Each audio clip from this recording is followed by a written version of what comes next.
Shalom Bapak Ibu Saudara yang kekasih dalam nama Tuhan kita Yesus Kristus. Selamat berjumpa kembali di dalam renungan pagi hari ini.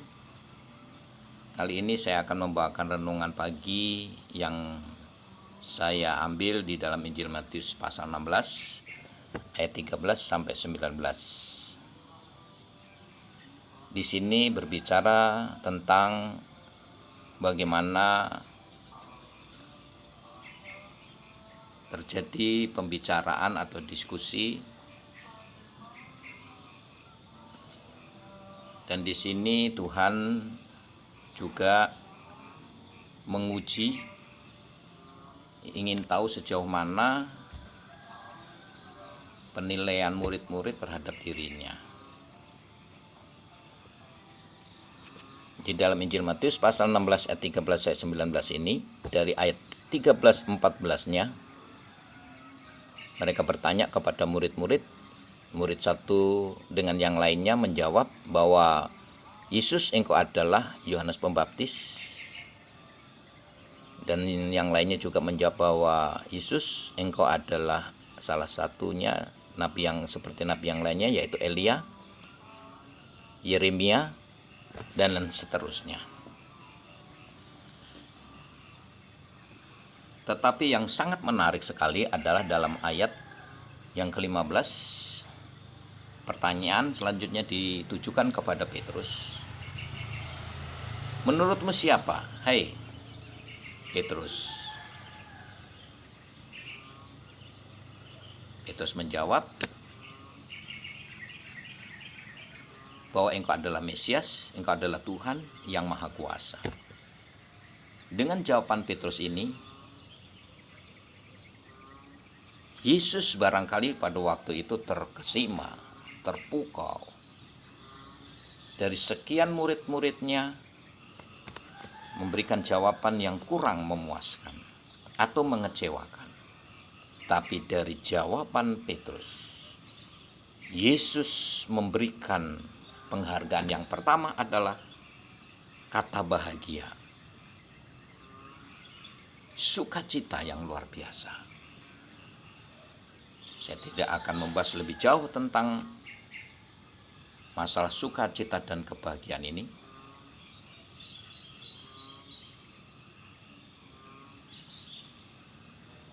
Dan selanjutnya saya akan berbicara tentang hasil pengakuan seorang yang mengakui Yesus adalah Mesias, adalah Tuhan. Yang kedua, selanjutnya Yesus memberikan kepercayaan jemaat, pelayanan jiwa-jiwa. Bagi Yesus, jemaat atau jiwa-jiwa itu hanya bisa dipercayakan model-model seperti Petrus, karena memiliki prinsip dasar yang kuat, yang teguh.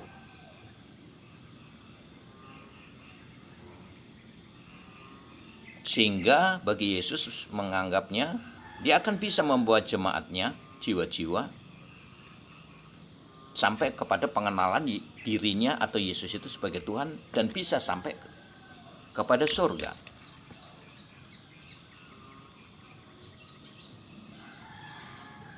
Karena Yesus sendiri berkata, sampai maut, alam maut saja tidak berkuasa. Artinya jemaat Tuhan yang dipercayakan oleh Petrus di dalam menyikapi kehidupan apapun akan menjadi kuat, karena memiliki nilai dan prinsip-prinsip yang teguh itu. Bukan saja jemaat, tetapi juga selanjutnya Yesus berkata, aku akan memberikan kunci kerajaan. Bukan hanya sekedar kunci mobil, kunci rumah, dan lain sebagainya, tapi kunci kerajaan yang di dalamnya ada segala-galanya. Artinya, di dalam masa pelayanan itu Tuhan menyediakan segala sesuatunya. Tinggal hanya membuka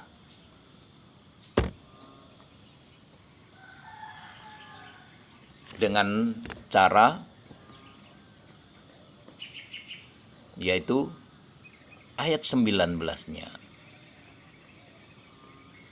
Apa yang kau ikat di dunia ini akan terikat di surga, dan apa yang kau lepaskan di dunia ini akan terlepas di surga. Dengan cara berdoa, menyampaikan kepada Tuhan, doa-doanya itu diberi jaminan akan dijawab oleh Tuhan dan akan diberikan. Sebab di sini berkata, apa yang kau ikat, apa yang kau sampaikan, apa yang kau doakan ke surga, maka akan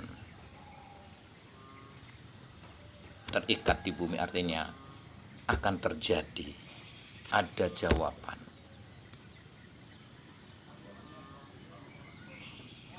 Bagaimana dengan kita?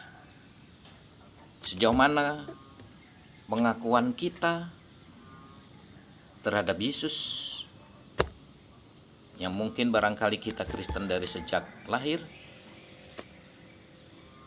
atau Kristen beberapa tahun ini?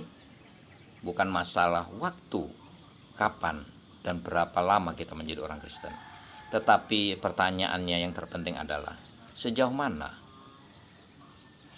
keyakinan, pengakuan kita terhadap Yesus. Apakah dia kita samakan dengan nabi, atau kita keyakinan, kepercayaan kita Yesus adalah Mesias seperti pengakuan Petrus, agar kita diberikan kepercayaan agar kita dapat menyelesaikan masalah-masalah yang terjadi karena ada Yesus.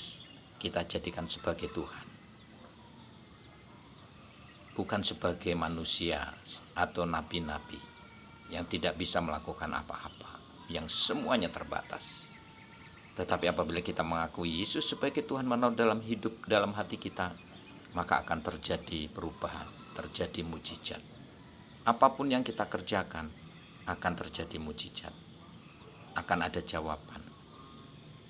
Apapun yang terjadi di sekitar kita, Tuhan akan melindungi, menyertai kita, karena dalam hidup kita ada Tuhan, bukan sekedar nabi. Terima kasih.